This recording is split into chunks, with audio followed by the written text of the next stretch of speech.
this is the funny thing. Füllkrug is not on the pitch right now. He's kind of out of the picture. No one really knows where he is. And I don't think Kroos has any clue where he was. And he just passes the ball to Courtois. And Füllkrug notices just at the last second, oh my God, I can pressure. Real Madrid have won the Champions League again. It's their 15th triumph. They have like double the amount of anyone else. It's just kind of incredible. And they beat a Borussia Dortmund side who put up a really valiant effort. Let's go ahead and check out how it happened. Welcome to Campfire Football. I'm Sebastian North. Let's do another tactical breakdown. So the narrative around this game really is that Dortmund were excellent. They played fantastic. They defended well, and they just missed a few chances. Real Madrid, kind of off their game, were able to get one or two chances and won. That's kind of a simplistic way of looking at it. I think Real Madrid were a little bit better than that, and I don't think Dortmund were totally rock solid. So we are going to take a look at what both teams did well. So here are the formations. You have Dortmund in a 4-1-4-1, basically, with Madsen on the left side, Schlotterbeck and Hummels in the middle, and Ryerson at right back.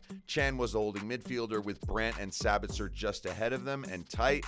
Füllkrug as the 9. And then Sancho and Adeyemi were the wingers, but they were tucking in defensively. As for Real Madrid, they started with Courtois in goal. Backline of Carvajal, Rudiger, Nacho, and Mendy. Kroos and Camavinga as the deep-lying central midfielders, a little tighter together. And then Valverde and Bellingham as the higher attacking midfielders just ahead. Rodrigo and Vini Jr. as the front two. Now for Real Madrid, a lot of things would happen. Mendy would come up, Kroos would take his spot and try and play. Camavinga would come into the middle. There were a lot of little rotations Real Madrid did. We will show those to you. And there were also some interesting things that Dortmund did, but we'll get to those in a minute. We pick up with Real Madrid with the ball. You can see Camavinga and Kroos as the deep-lying center mids, and Kroos is going to do what he loves to do, which is come into this position next to the center backs where he can get the ball, pick his head up, and play. One thing that Real Madrid wanted to do was be able to find balls on the ground into the players in the middle, and they could turn and face forward. And if Dortmund were going to let them do that, it was going to be a problem. So when Real Madrid broke through, it was because of that. And here, Julian Brandt, not close enough to Eduardo Camavinga. Camavinga gets the ball and is able to swivel and turn. Now, the issue here is that Valverde is here in the center circle, and there's actually no one marking him. Adeyemi does not know whether to go to Valverde or whether to stay where he is to cover Carvajal. And when this ball goes into Valverde, there is really no one marking him. And so what has to happen? Someone has to come pressure. I think Chan should be in this spot. Instead, it's Hummels who comes rushing out. Ball goes out to Vini Jr., and now he could go 1v1 with Ryerson. But the reason he can't is because Jadon Sancho comes back, and he did a very good job of this throughout the game. He and Adeyemi did very well to just drop a little bit and force Real Madrid's attacks to slow down, and made it so that Dortmund could get more players back. In this scenario, Vini Jr. checks, and he decides to hit the big switch across the field. This is something Real Madrid love to do, and we will see it again.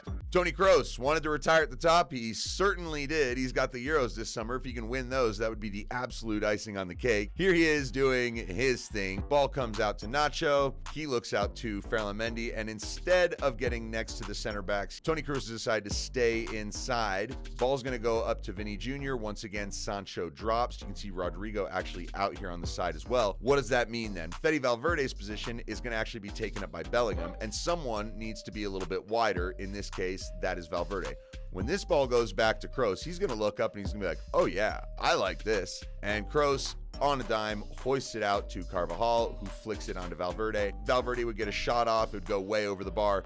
But another example of Real Madrid and their big switches. And we'll show you one more example. Mendy gets the ball. He drops into Kroos once again next to the center backs, looks up. There's not really a big switch on. So what he does is he plays a quite intricate pass into Eduardo Camavinga here. If Julian Brandt is farther away, this attack could turn into a problem. But because Julian Brandt is close enough to Camavinga, even though Camavinga turns, Brandt is able to drop in a little bit and force Camavinga backwards. He goes out to Bellingham. Once again, Sancho is dropping in, forces Real Madrid to turn around. So Bellingham looks up, plays to Kroos.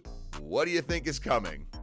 Yep, that ball once again, and it's on a dime right to Dani Carvajal's feet. This passage of play would end with a shot by Vinicius Jr. going over the bar, but once again, Real Madrid showing what they can do.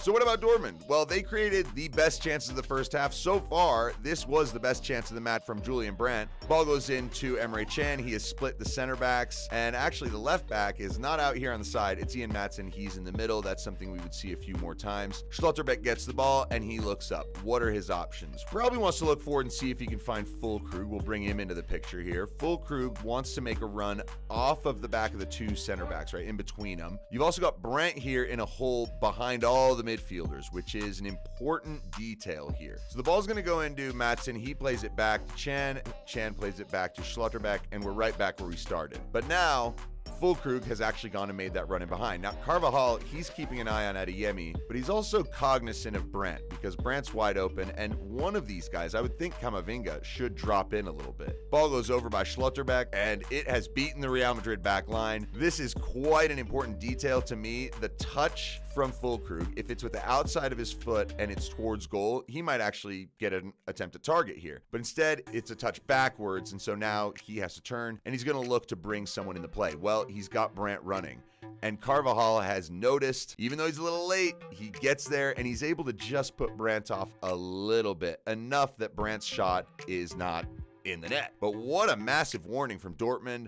Füllkrug running behind, Brandt finding spaces in between. This was going to be something Real Madrid need to keep an eye on. So Karim Adeyemi would get a few big chances. This one first. Hummels bringing the ball out of the back, and I don't think Real Madrid defended this too poorly for most of the players. First, Vinny Jr. goes to put pressure. Hummels steps past him, but then Rodrigo comes to put some pressure on the ball. The rest of the Real Madrid midfield's in pretty good shape, but it's the back line that is all over the place. Look at this. You've got two here. You've got Ferland Mendy and Nacho on their own line, and then a secondary line of Rudiger and Carvajal. The pass has already been played. Adeyemi's onside. It's an absolutely fantastic ball by Hummels. It splits everybody. And Adeyemi is in. He was well onside. This is great goalkeeping by Courtois, because what he's done here, he has told Adeyemi, you don't have any angle anymore. You try and shoot it, I'm going to save it. I'm big. I'm covering most of the goals. So either go over me, chip me or scoop me, which is a difficult skill, or go around me. I think Courtois, being the good goalkeeper he is,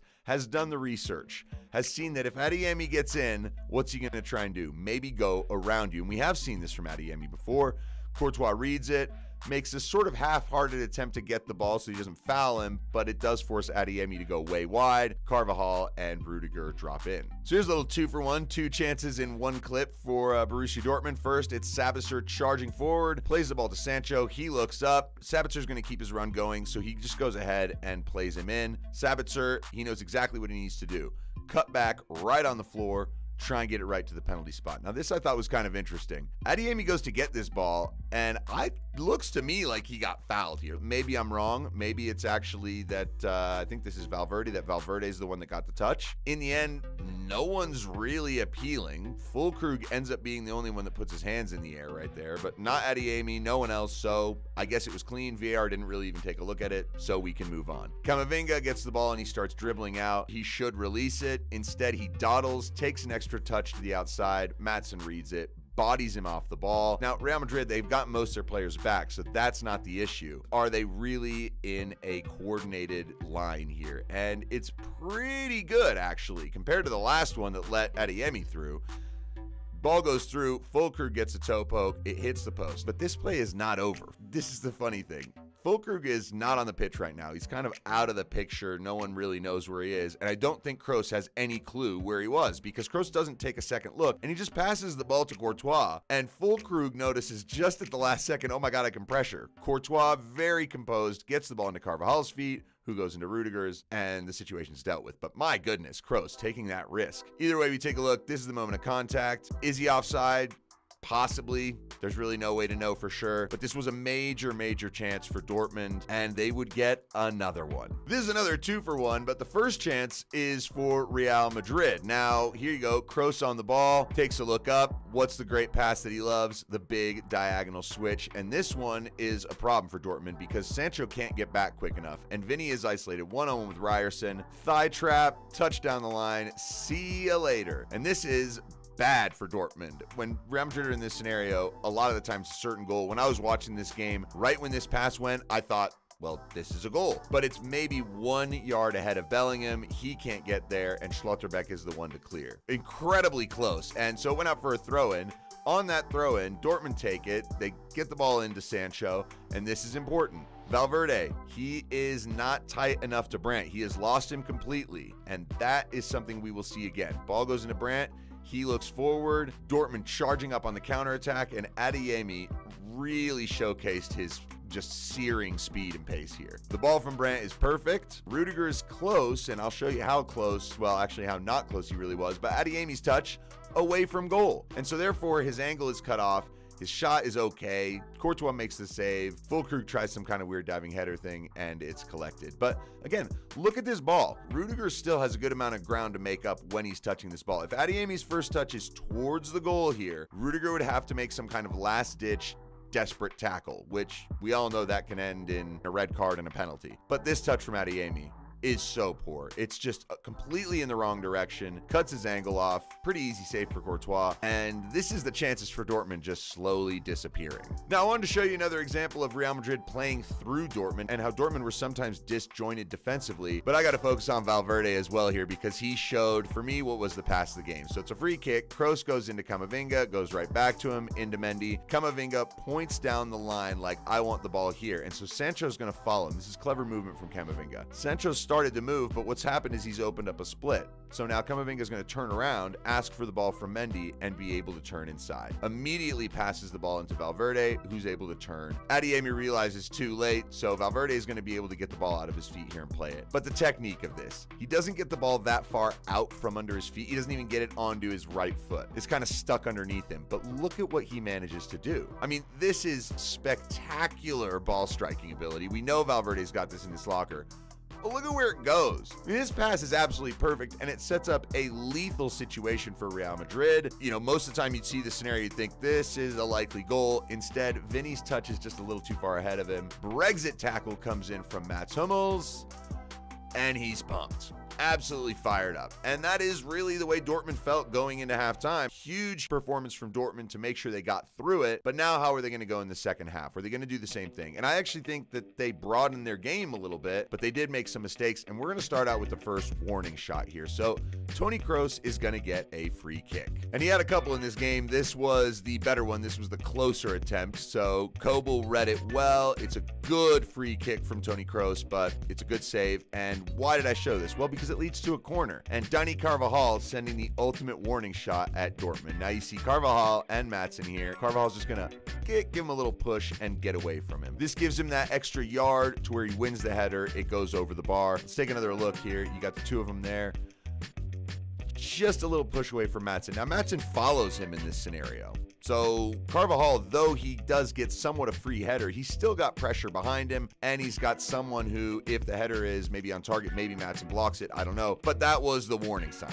Now Dortmund would have some nice stretches of possession themselves. They pin Real Madrid back a little bit. Out it goes to Schlotterbeck. Madsen has moved into midfield again, as we saw a little bit in the first half. He's going to get it, and he's going to be able to turn. Sancho is now starting to trickle his way in field, and what this does is it leaves Ryerson open on the far side.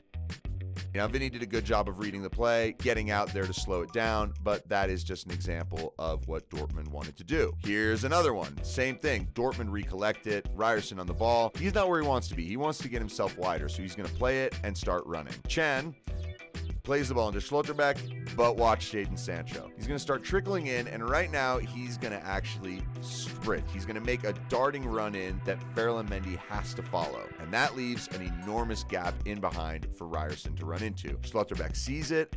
There's a massive amount of space. Big ball over, and Dortmund are in the final third. They get a corner kick out of this. But I really enjoyed seeing those little patterns and changes of play. And then Füllkrug would get his final chance of the match. This is really the last chance that Dortmund had before the game started to get away from them. First, I want to show this. Carlo Ancelotti and his son, they're yelling at Camavinga, "Press up!" And he just takes off and goes running. I just love that. Throw-in comes in. Ryerson has it. Sancho is next to him, and the ball goes to Sancho. You can see Ferland Mendy starts to run forward here because he realizes, oh God, I got to go help. Julian Brandt, wide open in the middle. Who's supposed to be marking him? Valverde. And Valverde is 10 yards away, and this is the problem all on its own. Ball comes into Brandt. He takes a look up, doesn't waste time because Valverde is starting to close on him, but Brandt is able to get his head up and play it out to Adeyemi. I mentioned that Ferland Mendy went up to go cover Sancho. That is the space that is now open behind Nacho that Füllkrug is going to run into. He's got his hand up, and I think this pass from Adeyemi, if it is a little further ahead, Füllkrug can really chase it down and head it in. but he's heading it from about 10 yards out. The only way he's going to score this is, I think, if he goes to the back post. Instead, he goes near, and Courtois is able to make the easy save. And Dani Carvajal, man of the match in the end, Mr. Real Madrid. I think he has started all 6 of the finals that they've won in the last decade. It's kind of incredible. Here we go, though. This is once again that push-off. Carvajal pushing off on Maatsen. The difference, though, is that Maatsen this time doesn't follow him. And so the run that Carvajal gets on the ball is totally free. So is the header, and it goes in. Watch again. Spreads away, a little separation from him. And by the time he's heading this ball, there's really no one contesting for it properly. I mean, I think this is Füllkrug here, who's just too far behind. Carvajal wins the header, and it's 1-0. And of course, Vinny would get his moment. I think it's only Ronaldo and Messi who have scored in 2 separate Champions League finals, as well as Vinny. Kind of incredible. Anyway, Carvajal has a throw-in. Sancho wins the header, so it's not a very good throw-in. Schlotterbeck wins it and plays the ball forward. Now, right here, Marco Reus looks forward. The ball is going to Sebastian Haller, who is going to drop it to Reus, but the big space is out towards Ryerson on the right-hand side. Little stud touch by Haller to put it down. And Reus, if he can hit this with his left foot into this area, with the outside of his right foot into this area, they can attack. Instead, he slows it down. I mean, he probably could have played Sancho as well. Not over yet. If he swivels and hits the switch, they can attack. But instead, he just kind of like slows the whole thing down. I don't know why. Real Madrid had 6 players pass the ball. Now, their whole entire team is behind the ball. Dortmund have just lost an opportunity to counterattack. Maatsen gets the ball, but he sees Hummels and he's like, oh, maybe we get it to Hummels and he can switch to the other side. The thing is, he does not see Bellingham. That is so obvious. And right after he passes it, he notices him. He's like, oh no, I've made an error here. Now let's keep an eye on Hummels. It's kind of up Schitt's Creek here. There's not a whole lot he can do.